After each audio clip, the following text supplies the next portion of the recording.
Since the beginning, we have needed rescue. Then God became flesh and blood.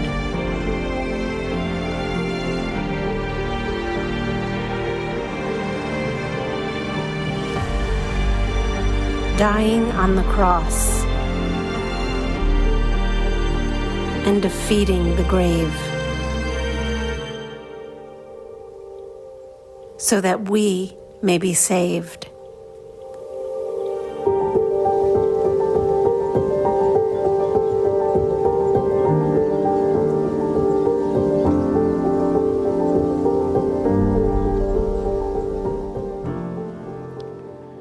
This is the third week of our current 5-week message series for the season of Easter. We're calling this series Victory because Easter celebrates victory, Jesus' victory, his win over death, as well as our redemption. The noun redemption, the verb redeem, is a word that's used both in the church and in secular society. The dictionary actually defines redemption as compensation. Compensation for the faults or bad aspects of something. We use the word redeem when an experience or exercise was difficult or disappointing, but then turns out all right in the end. A good outcome, a happy ending, a great reversal can make up for a whole lot of difficulties or disappointments. As a culture, we love stories of redemption too. Whether from Hollywood or real life, we love stories of turnarounds, upsets, underdogs triumphing. Why? Because whether we recognize it or not, whether we know it or not, we all long to be redeemed. Think about it. We can all agree that nobody's perfect. We know that. We know that we can sometimes, in fact, be far from perfect, further than we would want others to know. And that's the other side of this. We want to please others. All of us have a desire to please someone else. As kids, we want to please our parents and our peers. As adults, we want to please our spouse, our boss, our colleagues, our customers. All of us want to please someone else. And all of us, whatever level of self-confidence we may have, sometimes feel the sneaking suspicion that we're falling short of the mark. We long to become something more than we are now. Throughout history, the great religions and philosophical systems all taught, I must do more.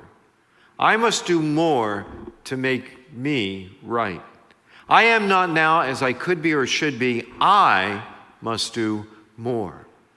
And as we noted last week, the difficulty with that perspective is that when the challenge or problem with you is you, then how are you supposed to fix you? Christianity offers another way forward. Because that desire we have in our hearts, that desire to please others, it's not unique to you or me. It's actually given to us by God. And ultimately it points to a desire to please him and give back to him what he deserves. In fact, our deepest desire is to please God. And of course, sometimes our lives are not pleasing to him, and that's precisely where Jesus' life, death, and resurrection come in. Jesus lived a perfect life in a way we can't. Each day, in every way, in every moment of his life, he obeyed his Father in a way we don't. His was a life of obedience to the Father and perfect surrender to the will of the Father, even when it meant death on the cross. He lived a perfect life, perfectly pleasing to God, and that put us back into right relationship with God. God accepts his life on our behalf, and that's redemption. The bad news is we can't redeem ourselves. The good news is we don't have to. The great thing about God is that he can bring good out of bad and hope out of fear, joy out of sadness and sorrow, life out of death, and out of abject, utter, and complete failure, victory. His victory can redeem us and make our stories success stories. We see this so clearly in the story of the early church. The first friends and followers of Jesus were flawed individuals, that's for sure. However, Jesus chose them, flaws and all, to launch a movement that quickly gained momentum with a worldwide impact. So over the course of this series, we're taking a closer look each week at a few of these first followers and their specific faults and flaws, as well as the change and transformation that took place in their lives as Christ followers. Last week, we looked at Thomas and how he overcame pessimism, skepticism, and doubt to become a great and effective man of faith. Today, we're going to take a look at the Apostle Simon Peter and how specifically he was redeemed. Peter's story can be instructive for so many different kinds of people. If, for example, you wish you were a little more disciplined, if you ever speak without thinking and sometimes get yourself into trouble, if you act impulsively and awkward, even bad things ensue, then Peter's story is for you. But most of all, if you've ever made a mistake, a big mistake, a really big mistake, then Peter's story is definitely a story for you too. Let's start with his name. Simon was the name given to him by his parents, but Jesus gave him a different name. The Aramaic name was Kepha, which means big boulder or rock, translated into Greek, which was the original language of the New Testament. We have Petros, in Latin, Petrus, in English, Peter. Jesus called Peter rock, ironically, since he was anything but rock solid when it came to his temperament and personality. He was impetuous, impulsive, impatient, and incredibly outspoken. We see this on full display on a number of occasions in the gospel. When Jesus questioned the disciples about his identity, Peter was the first to speak up and boldly announce that Jesus is Lord and Messiah. When many, probably most of the disciples at one point, walked away in protest from Jesus because his teaching seemed too radical, Peter was the first to pledge his loyalty. His willingness to just jump into things and give his all made him a leader on the one hand. On the other hand, it also got him into trouble. When Jesus said he was going to the cross to die, Peter dismissed such talk, and in turn, Jesus sternly rebuked him. At the Last Supper, he made a rash promise that he was willing to die with Jesus, forcing Jesus to confront him with the sad truth of what was really going to happen. When the soldiers came to arrest Jesus, he grabbed a sword and cut one of their ears off, leading Jesus to reprimand him one more time. Then, after Jesus' arrest, during his trial, then comes Peter at his worst. When he was recognized as one of Jesus' followers and called out for it, Peter responds without hesitation, "I don't know the man." And in that denial, all of Peter's bravery and bravado fade away. Turns out he's a man of deep-seated fears, but he's still impulsive. And in that moment, his impulsiveness is fueled by his fear. And that's a bad combination, leading to a profound failure in judgment and character.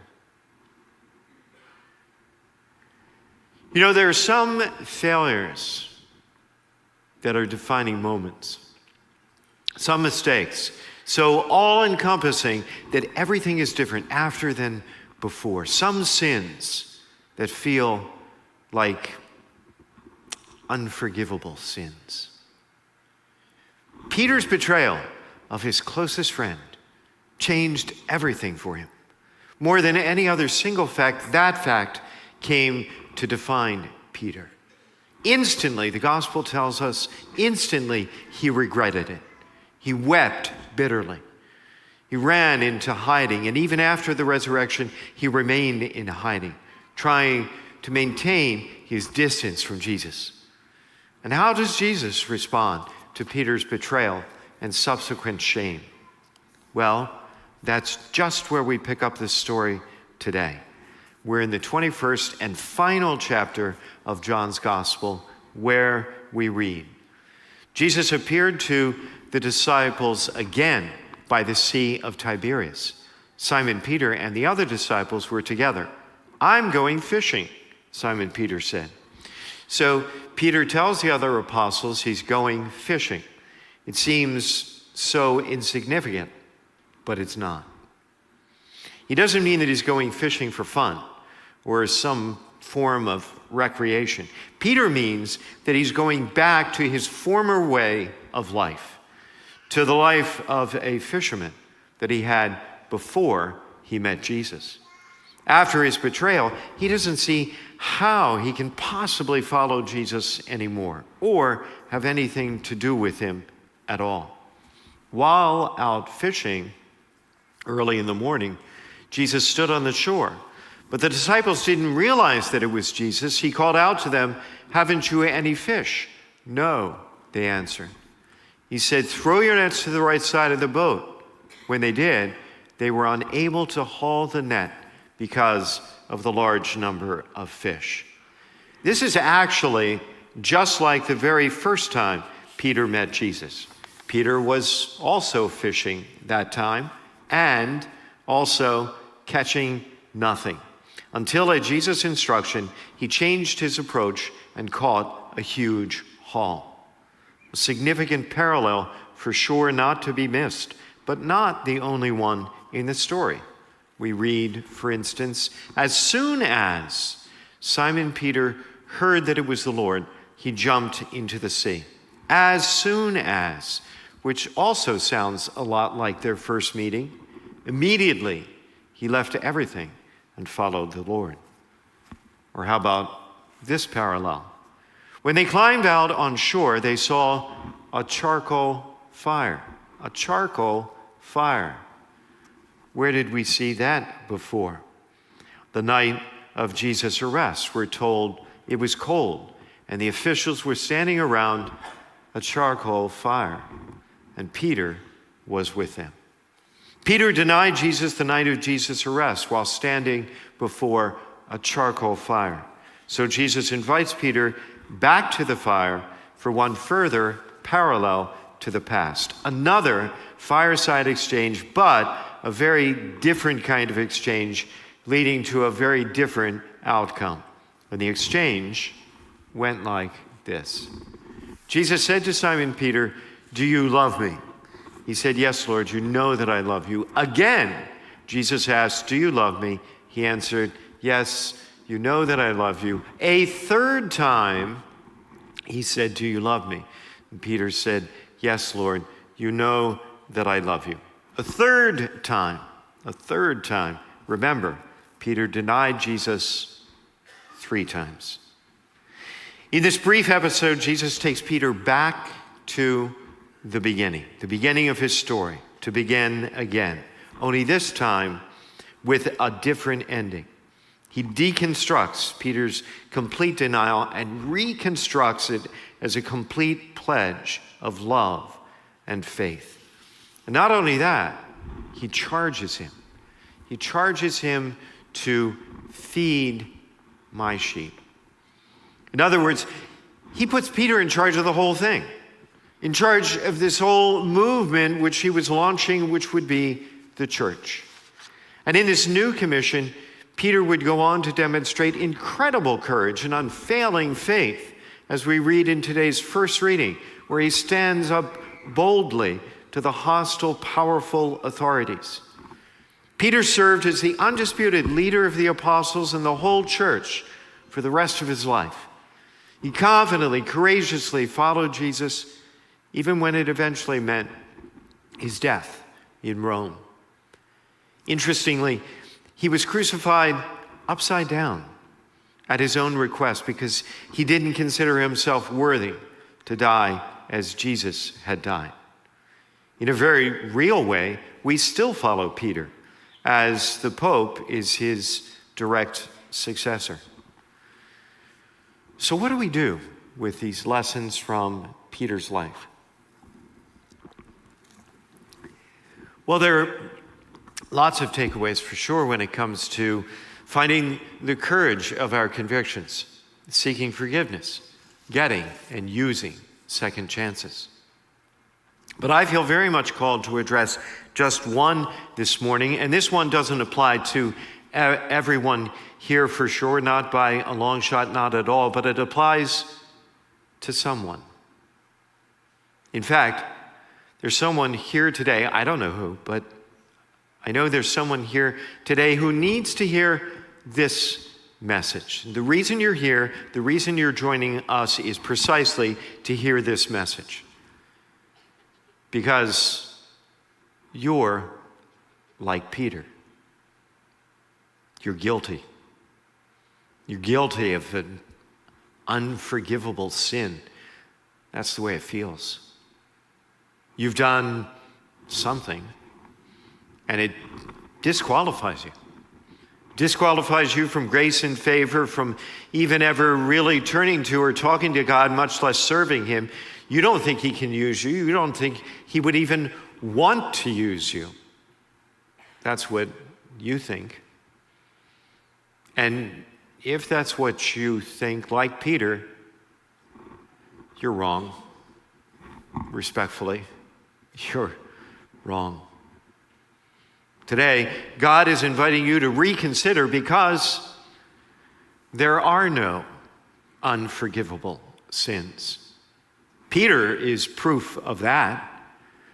God's not interested in shaming you or punishing you or writing you off. God is interested in healing you and making you whole and rewriting your story into a different story and a better story and using you to serve him. It can begin simply by simply saying you're sorry.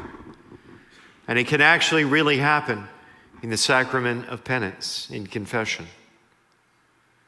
Your Redeemer died on the cross and rose from the dead and lives in the person of Jesus Christ, and Jesus' death and resurrection give us a fresh start, a new beginning, proving that our past faults and failures can not only be forgiven, they can be forgotten.